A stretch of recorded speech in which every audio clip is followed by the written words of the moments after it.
ম্যাচের এই মুহূর্তটাই হতে পারত বাংলাদেশ আয়ারল্যান্ড দ্বিতীয় টি-20 লড়াইয়ের ভাইটাল মোমেন্ট।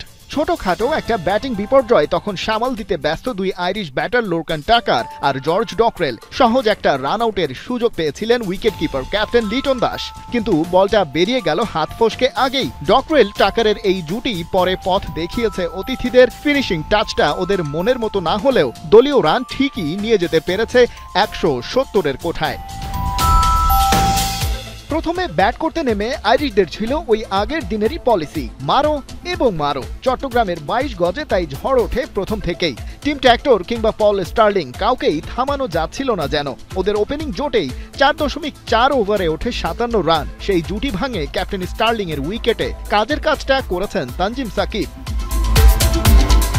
14 বলে 19 রানে অধিনায়ক থামলেও থামেনি আয়ারল্যান্ড। পাওয়ার প্লের সুবিধা আদায় করে নিয়েছে 16 আনা। ওই এক উইকেটের বিনিময়ে প্রথম 6 ওভারে ওরা স্কোরবোর্ডে জমা করে 71 রান। পরের উইকেটটা টাইগাররা পেয়েছে আইরিশদের দলীয় 88 রানে। টিম ট্র্যাক্টর 25 বলে 38 রান করে ফিরেছেন মাহদি হাসানের বলে স্ট্যাম্পড হয়ে।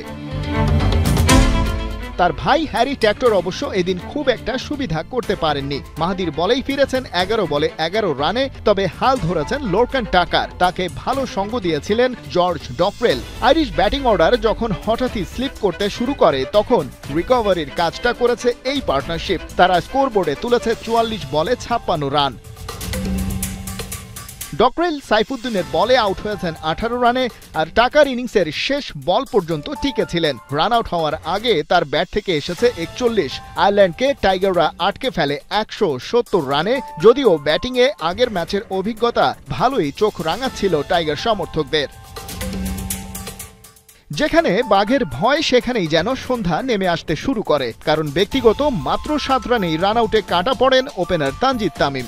এবারে মঞ্চে হাজির নতুন নায়ক লিটন নিলেন অ্যাঙ্করের রোল আর ক্যাপ্টেনের দেয়া আশ্বাসে বিশ্বাসে রানের ফোয়ারা ছোটালেন পারভেজ ইমন। দুজনে মিলে গড়লেন 43 বলে 60 রানের জুটি।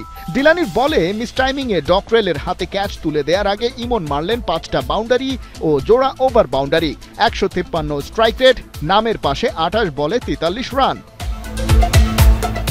ইমন ফিরলেও দলের আসল যোদ্ধা তখনও শুরুই করেননি খেল। ইনজুরির ধাক্কাটা সামলালেন লিটন দাস। তারপর একটানা শাসন শুরু করলেন আইরিশ বোলারদের। ক্যারিয়ারের 16 নম্বর 50ও পূরণ করলেন 34 বল খেলে। 57 রানে রিভিউ নিয়েও বাঁচতে পারেননি। এই যাত্রাপথে লিটন মেরেছেন 3টা করে বাউন্ডারি আর ওভার বাউন্ডারি। সাইফ হাসান লিটনের পিছুই নিয়েছেন। ক্যাপ্টেনের সাথে তার 31 বলে ছিল 52 রানের জুটি।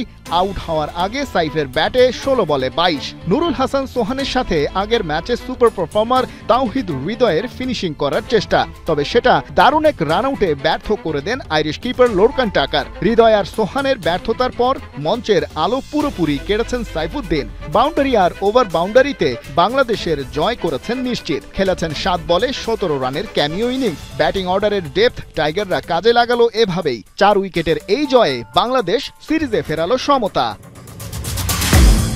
খালিদ জামিল, 71।